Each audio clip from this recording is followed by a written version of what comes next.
Hi, beautiful ladies. Welcome back to my channel. So today I want to talk to you about common tactics that are used to intimidate it girls, whether you are a woman who is doing well at school, you're doing well in your career, you look good, you're a pretty girl, whatever it may be. If you have some sort of attribute that someone could potentially be jealous of, these are tactics that are often used to try to intimidate girls like you. And it's important to identify these, number one, so that you can know that you're not alone. This is something that majority of it girls will tell you. If they're conscious enough and aware, they will tell you that they themselves have gone through the same thing. And number two, so that you can know how to navigate these type of settings, because sometimes you can't simply just detach from people in these environments. Sometimes you work with them and you just cannot move on to a different role, or you go to school with them, or you do business with them, whatever it may be. And so it's important to be mindful of the tactics that are out there, as well as how to navigate so that you can survive and not allow these tactics to chip away at your self-esteem. So the first tactic that I notice is group chats. Anytime I see a group chat, I just don't like group chats in general, like on WhatsApp, for example, unless like it serves a specific purpose, like updates for like work or business or whatever, then fine. But even then, I've experienced in work settings where there was this one manager where group chats were her thing. She was like a bigger, like heavier set woman who projected her insecurities onto other people. She tried to like create this like cliquey kind of you can't sit with us type of vibe. I think it was as a way for her to kind of affirm her own insecurities and tell herself that she was valuable and that people loved her. She had a lot of issues that she would outwardly speak about that I found odd that she would share at work, but I hate group chats for this very, very reason, because a lot of times people find it difficult to just stick to the main objective of the group, which is to, update team members, share any information, things like that. People always end up taking it more seriously than it needs to be, and it ends up turning into oh, I'm going to create another group chat for my exclusive crew and the rest of y'all are not invited. And that's totally fine. You have the right, and others have the right as well, to create spaces that suit you, and that would include having only allowing certain people to have access to you. I totally get that. But when it's done in a way to kind of ostracize others, whether directly or indirectly, it's honestly a passive aggressive tactic to try to ostracize others and kind of create this outsider type of feeling. And so sometimes people do this as a way to control. Especially if you're like in high school, you're more impressionable, or you just kind of struggle with people bondage and people pleasing, you can easily find yourself walking on eggshells or trying to behave in a way where you don't upset the group owners so that you can be accepted into their group settings. But the thing with that is that number one, you're having to walk on eggshells, which is not fun. Number two, you're not staying true to who you are because you're having to bend and mold to fit what that other person desires. And number three, a lot of times people will do things behind your back and you're not aware of it. And so your efforts to try to fit in so that you can always be included can be futile, because there can be a group chat about you right now, or a group chat that you're not in right now that you'll never know about unless someone accidentally slips and makes it known that there's a chat that you're not involved in. Group chats, if you have family members or friends that have demonstrated over the years that they have your best interests at heart and they are generally good people, so not just good to you, but they're good to people in general. They're not messy, they're not gossipy, they're not like mean girls and passive aggressive, and you are in a space with these individuals for whatever reason, and you think that it's safe to be in that setting, then by all means, don't lose out on opportunities just because people use a good resource for negative intentions. But just be mindful that if you're in a setting where people are talking about other individuals, guaranteed that you can also be on the receiving end. So the same way that they can include you in a group setting is the same way that they can exclude you. And the same applies for topics of interest. So if you think that it's an honor for you to be included in a group chat and you know that they're talking about other people, just know that at any given point, if you piss off the group chat owners, so to speak, you can also be on the receiving end of being spoken about in another group setting behind your back. So just keep that in mind and just be mindful of the type of spaces that you involve yourself in. You want to put out positive energy so that you can receive that energy in return.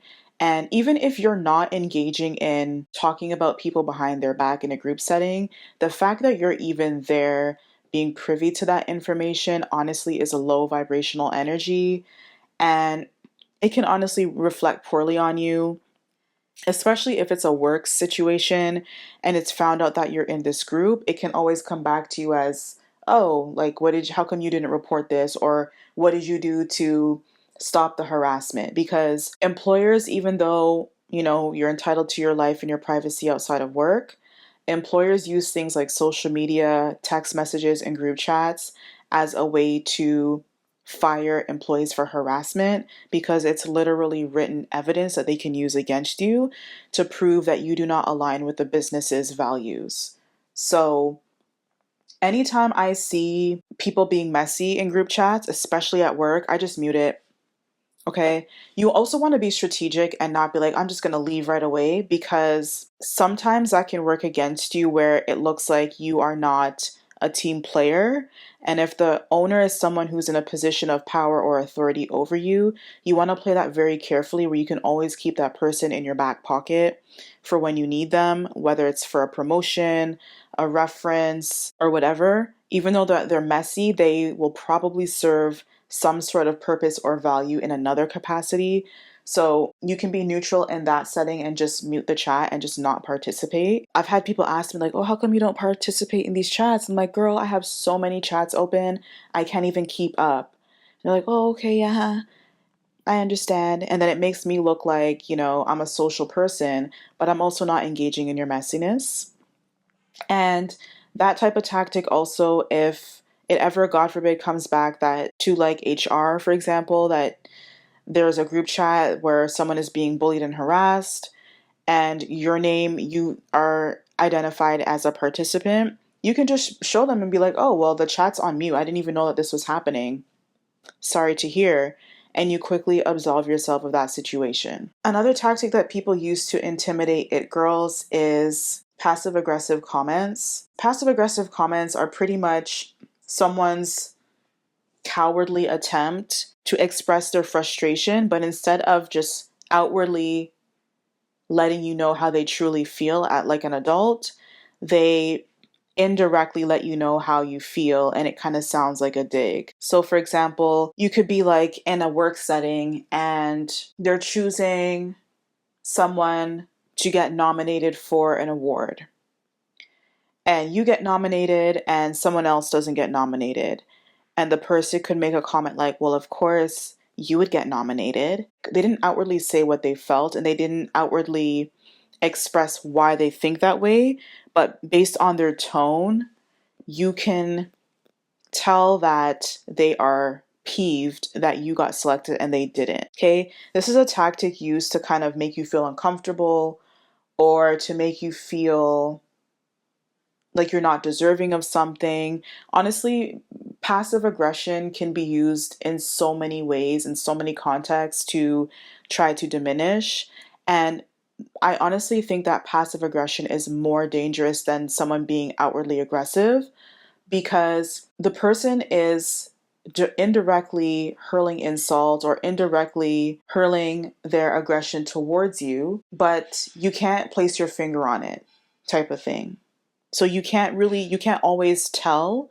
And sometimes it can cause you to make you question yourself or think like, oh, maybe I'm overthinking it, maybe I'm being too sensitive.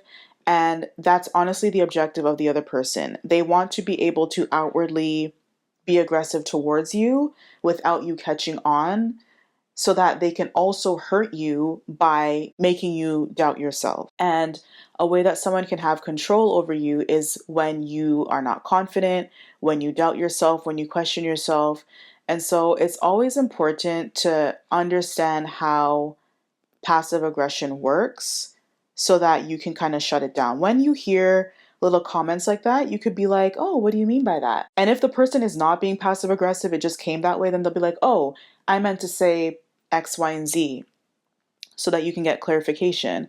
But 9 times out of 10, the person will always backtrack and be like, oh, no, I didn't mean it that way. Oh, don't think too much into it. Or they'll just deny it altogether without providing any clarification, or they'll try to pass it off onto you. And that's how you know that they're being passive aggressive. And it's very important to just not internalize that. Otherwise, you're going to be playing mental gymnastics and trying to figure out, what did I say wrong? When did I say this? And oh, I wonder if the person's upset with me. If someone cannot speak to you directly, they're a coward, and you just honestly don't even need to waste your energy on that. Another tactic that I noticed that people use to intimidate it girls is whispering to each other while they're in your presence. I remember when I was in corporate, and my team, we would go into the office on Wednesdays, and then another team, they would go into the office on Tuesdays. So any of their calls, I would obviously join virtually. And so whenever they had their in-office meetings, they would join the conference call so that you can dial in and see them in office, and then they can see you on camera. And I noticed that anytime I would make a comment, there was this one like out of shape, frumpy looking girl that looked like she didn't wash her face or wash her hair or brush it. She would always whisper to someone and smile whenever I commented. And I'm like, okay, cool. At first I was like, okay, whatever, that's weird. And then I noticed a pattern where every single time I had something to say, she would do that. And she's kind of doing it as a way to kind of be like, oh, who does she think she is? She doesn't know what she's talking about.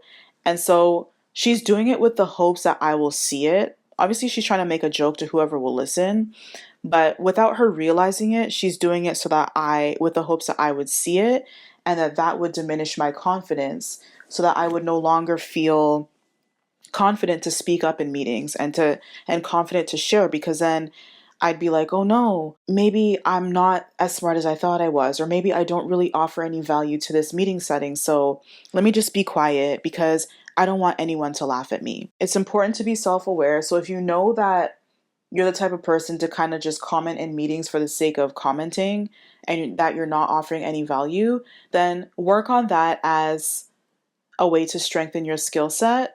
But otherwise, don't be afraid and don't shy away from speaking up.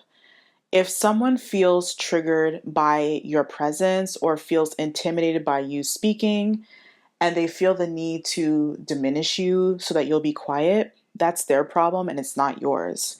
Continue to speak up, continue to connect, and everything is a learning experience and process. You will learn how to navigate meeting settings. You'll know the type of questions to ask and not to ask. Someone feeling threatened or thinking that what you have to say is funny is their problem, and I guarantee you, they themselves feel insecure when they talk. And I know that she is jealous of how I look because I look good when I go to the office. I would dress up, I would make sure that my hair is done, I would make sure that my makeup was appropriate, and she just looked like she was just frumpy and greasy, to be honest. And she was just out of shape and looked a hot mess. So, of course, she's gonna feel threatened by the pretty girl. That's a tactic that, like, frumpy, plain Jane girls use against pretty girls to kind of be like, oh, you don't deserve to be in this space because you cannot be both pretty and smart at the same time. And so, if you say anything, even if what you're saying is valid, if you say anything as a pretty girl, it's automatically invalidated because nope, you can't be both pretty and smart. So if you're pretty, then that automatically means that you're dumb. Similar to this is when you see girls laughing and giggling as you walk by or as they walk by you. I would notice this a lot in high school. It would happen to me and it would happen to some of the other girls that I went to school with. And it was always by the girls who had, like, they were going through a teenage identity crisis. It was the ones who wanted to be popular. It was the ones where they reached a point where they were experimenting with smoking and drinking and they wanted to appear cool. They were also the same group of girls that I guess lost their virginity. And so they thought that they were cool and they would share that with everyone.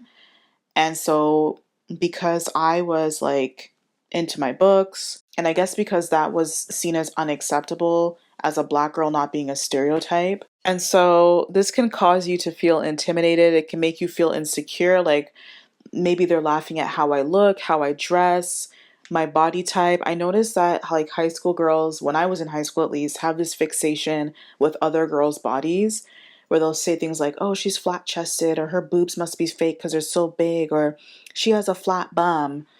They're doing that as a way to project their own insecurities about their own bodies. Because once you reach a place in life where you don't you're only focused on yourself and you're doing things to center yourself, you don't really care about how anybody else looks.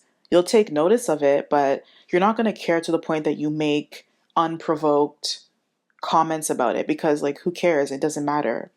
So when you see this happening, do not internalize it. It's honestly a response to their own trauma and trying to figure out their own identities. And the fact that you appear to not be dealing with any insecurities like them, maybe you put yourself together, is a threat to them. And a lot of times these girls are dumb. Okay, they don't realize that everyone has issues that they go through at any given point in life. And so they may not even realize that just because you look put together doesn't mean that you don't have your own struggles that you're going through and navigating, especially as a teenager, where you're literally transitioning from child to adult and you're figuring out your identity just like everybody else. And lastly, the most common and obvious and overt type of intimidation is physical violence or threatening.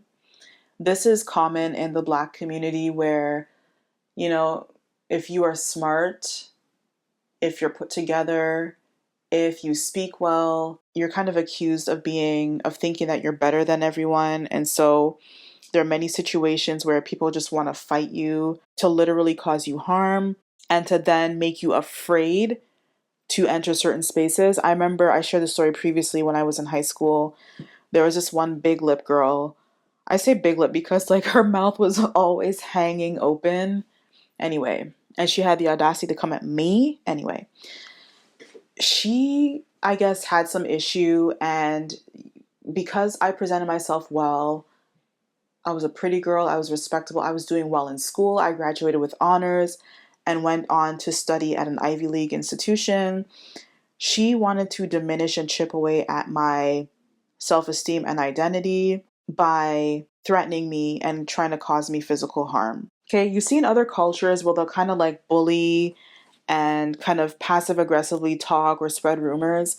Black people have a different level of issue to the point where it's like, we're just going to cut to the chase and cause you physical harm because instead of me doing my own inner work to level up and become a better person, I'm going to literally restrict you from achieving your goals by hurting you. And hopefully it'll either physically impair you or at the very least psychologically or emotionally impair you and deter you from going after your dreams. So I recommend that you, first of all, stay away from Keisha and them.